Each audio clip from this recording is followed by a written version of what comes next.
Welcome everyone, आ चुके हैं फिर से एक बार नई क्लास के साथ। और आज देखने वाले हैं क्लास 12 हिस्ट्री का ऑब्जेक्टिव क्वेश्चन, जिसका नाम है जाति, बंधुत्व तथा वर्ग। ये चैप्टर 3 है। तो आपने पहले से 2 क्लास नहीं देखा है तो लिंक है डिस्क्रिप्शन में, जाके आप देख सकते हैं, या प्लेलिस्ट में भी जाके देख सकते हैं। तो चलिए क्लास को शुरू करते हैं बिना समय गवाए हुए। और आप अपने पहले से जुड़ रखा है तो ठीक है, नहीं जुड़ा है तो आप जुड़ भी सकते हैं, सब्सक्राइब वगैरह कर सकते हैं और अपने दोस्तों को भी बता सकते हैं। तो चलिए क्लास को शुरू करते हैं बिना समय गवाए हुए और क्वेश्चन को देखना शुरू करते हैं।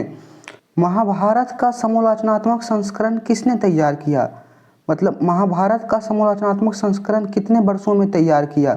37 वर्षों में, 36 वर्षों में, 34 वर्षों में या 33 वर्षों में?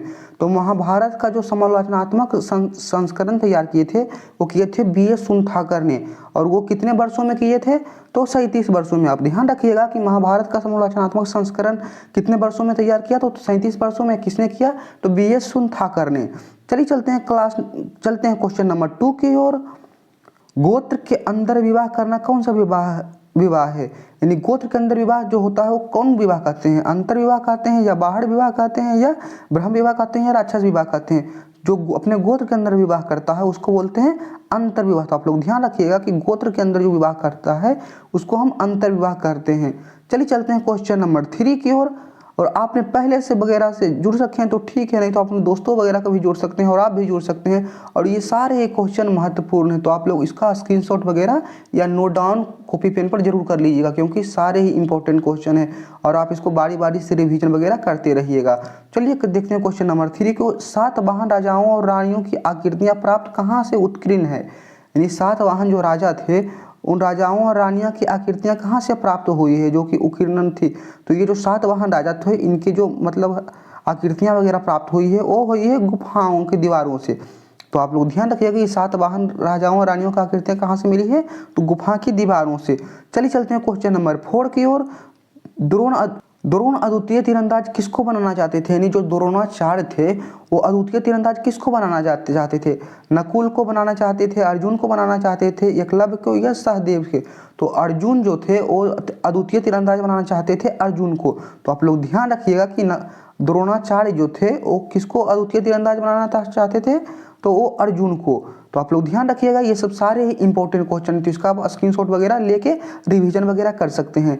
चलिए चलते हैं क्वेश्चन नंबर 5 की ओर। मनुस्मृति में कितने प्रकार के विवाह का उल्लेख है? यानी जो मनुस्मृति है, मनु द्वारा लिखा गया है, उसमें कितने प्रकार का विवाह का उल्लेख किया गया है? तो मनुस्मृति में आप लोग ध्यान रखिएगा कि 8 प्रकार का विवाह का उल्लेख किया गया है। तो आप लोग बिल्कुल भी ध्यान रखिएगा। और सब्जेक्टिव वगैरह हम देखेंगे तो 8 विवाह कौन कौन सा है ये सब हम देखेंगे विस्तार से। तो आप लोग ध्यान रखिएगा कि मनुस्मृति में कितने प्रकार का विवाह का उल्लेख किया गया है? तो 8 प्रकार का। चलिए चलते हैं क्वेश्चन नंबर 6 की ओर। महाभारत के आदि पर्व के किस अध्याय में भीष्म द्वारा 8 प्रकार के विवाहों का वर्णन किया गया है? तो महाभारत किस आदि पर्व मतलब किस अध्याय में ये सब वर्णन किया गया है? तो आप लोग ध्यान रखिएगा कि ये वर्णन किया गया है 102वां मतलब पाठ में। तो आप लोग ध्यान रखिएगा कि किस अध्याय में वर्णन किया गया है? तो 102वें में। आप लोग ध्यान रखिएगा। चलिए चलते हैं क्वेश्चन नंबर 7 की ओर।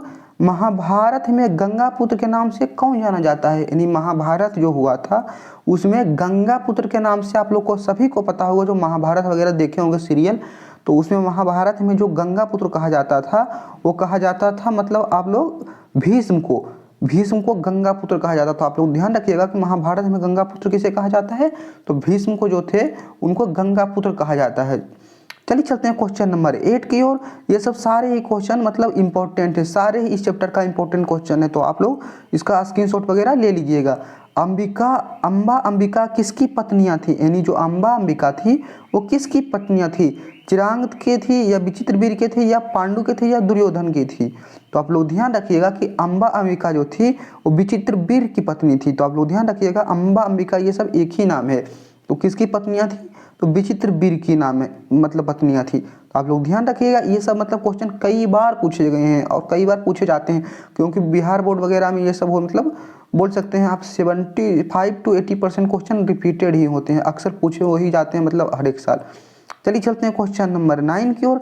महर्षि व्यास द्वारा जो उत्पन्न संतान थी वो कौन थी? पांडु थी या धृतराष्ट्र था या विदुर या ये सभी? तो महर्षि व्यास के जो पुत्र थे वो ये सभी पुत्र थे। तो आप लोग ध्यान रखिएगा, महर्षि व्यास के जो पुत्र थे वो सभी थे, पांडु थे, धृतराष्ट्र थे या विदुर थे, ये सभी थे। चलिए चलते हैं क्वेश्चन नंबर 10 की ओर। भीम ने हिडिंबा के साथ कौन सा विवाह किया था? यानी भीम ने हिडिंबा का विवाह कौन सा विवाह किया था? विवाह हमको बताया है कि विवाह जो है 8 प्रकार के होता था।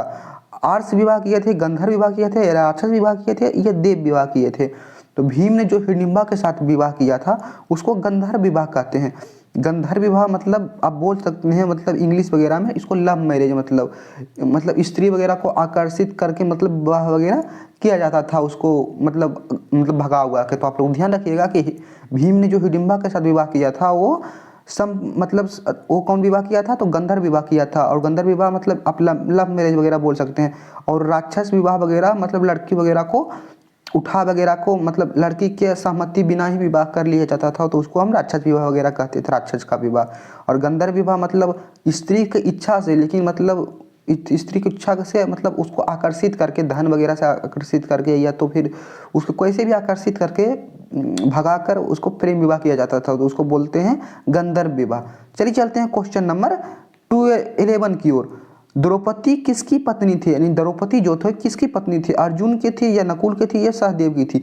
तो द्रौपदी के जो है वो अर्जुन जीत कर लाए थे, और वो उनकी माता को पूछे थे, माता हम जीत के लाए हैं कुछ, तो मतलब माता ने बोली थी कि आप तीनों भाइयों मिलकर, सभी भाइयों मिलकर बांट लो।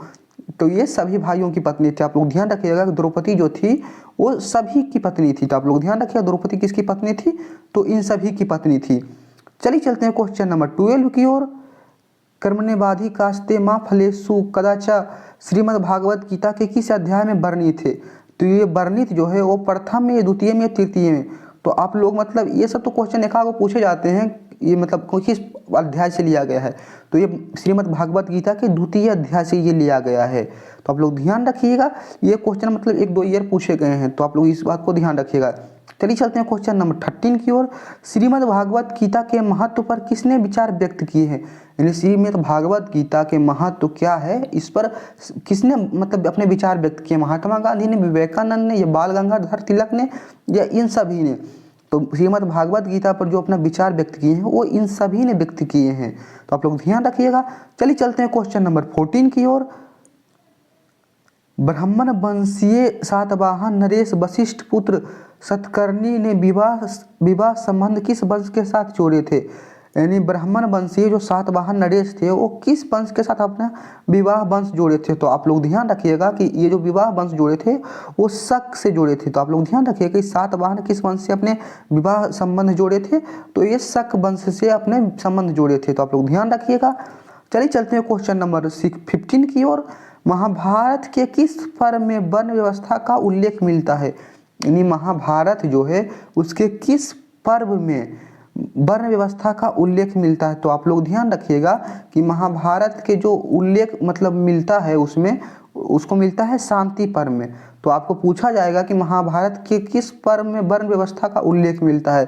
तो आप लोग ध्यान रखिएगा कि ये उल्लेख मिलता है जो शांति पर्व में मिलता है। चलिए चलते हैं क्वेश्चन नंबर 16 की ओर। ऋग्वेद के पुरुष सूक्त में सर्वप्रथम किस वर्ग का उल्लेख मिलता है? यानी ऋग्वेद के जो पुरुष सूक्त है उसमें किस वर्ण का उल्लेख मिलता है? ब्राह्मण का, या क्षत्रिय का, या वैश्य का, या शूद्र का? तो ये जो उल्लेख मिलता है वो मिलता है शूद्र का। तो आप लोग ध्यान रखिएगा कि ऋग्वेद में पुरुष सूक्त में सर्वप्रथम किस वर्ग का उल्लेख मिलता है? तो वो मिलता है शूद्र का। चलिए चलते हैं क्वेश्चन नंबर 17 की ओर। दुर्योधन की माँ कौन थी? गांधारी थे, या कुंती थी, या मंदरी थी, या सत्यवर्ती थी? तो आप लोग ध्यान रखिएगा दुर्योधन की जो माँ थी वो थी गांधारी। तो पूछा जाएगा कि दुर्योधन की माँ कौन थी? तो गांधारी थी। चलिए चलते हैं क्वेश्चन नंबर 18 की ओर। निम्न में से किस प्रसिद्ध संत ने गीता भक्ति टीका मराठी में लिखी थी? वो कौन संत थे जो गीता को मराठी में ट्रांसलेट करके उस पर टीका लिखे थे? तो आप लोग ध्यान रखिएगा ये संत जो थे वो मानेश्वर थे। तो आप लोग ध्यान रखिएगा कि ये सब क्वेश्चन मतलब पूछे ही जाते हैं। निम्न में से किस प्रसिद्ध संत ने गीता में भक्ति टीका मराठी में लिखी है? तो मानेश्वर ने लिखे हैं। चलिए चलते हैं क्वेश्चन नंबर 19 की ओर। महाभारत कितने दिनों तक चला? यानी महाभारत जो युद्ध था वो कितनों दिनों तक चला। तो ये पूछा जाता है महाभारत युद्ध कितने दिनों तक चला या महाभारत में कितने पर्व हैं। तो आप लोग ध्यान रखिएगा महाभारत जो युद्ध चला था वो 18 दिन तक चला था और महाभारत में कितने पर्व हैं तो 18 पर्व हैं। और महाभारत युद्ध कहाँ हुआ था तो कुरुक्षेत्र में हुआ था। और पूछा जाएगा महाभारत का युद्ध जो वर्तमान में कहाँ है, जो महाभारत का युद्ध हुआ था वो वर्तमान में कहाँ है तो वो है हरियाणा में कुरुक्षेत्र। तो आप लोग ध्यान रखिएगा पूछेगा कहाँ हुआ था तो कुरुक्षेत्र में हुआ था। और महाभारत में किसकी विजय हुई थी तो पांडव का विजय हुई थी। ये सब बेसिक है नॉलेज जो महाभारत वगैरह का आप सीरियल वगैरह देखे होंगे या आप बुजुर्ग वगैरह से बात करेंगे तो बता देंगे। चलिए चलते हैं क्वेश्चन नंबर 20 की ओर। महाभारत किसने लिखा, यानी महाभारत जो लिखे थे वो किसने लिखे थे, वाल्मीकि ने या मनु ने या कौटिल्य ने या महर्षि वेदव्यास ने। तो महाभारत जो लिखे हैं वो महर्षि वेदव्यास ने लिखे हैं। तो आप लोग ध्यान रखिएगा महाभारत किसने लिखे हैं तो महर्षि वेदव्यास ने लिखे हैं। और रामायण जो लिखे हैं वो वाल्मीकि ने लिखे हैं। रामायण किसने लिखे हैं तो वाल्मीकि ने लिखे हैं। और मनुस्मृति जो है वो मनु ने लिखे हैं। तो आप लोग ध्यान रखिएगा कि महाभारत किसने लिखे हैं तो महर्षि वेदव्यास ने लिखे हैं। तो बस आज के लिए इतना ही। तो ये चैप्टर कंप्लीट हो गया है और अगले चैप्टर को भी लाएंगे तो आप लोग जुड़े रहिएगा। और अगला क्लास लगभग कल हम अपलोड कर देंगे तो आप लोग उसको भी देख लीजिएगा या प्ले लिस्ट में हम ऐड कर देंगे तो आप कभी भी देख सकते हैं।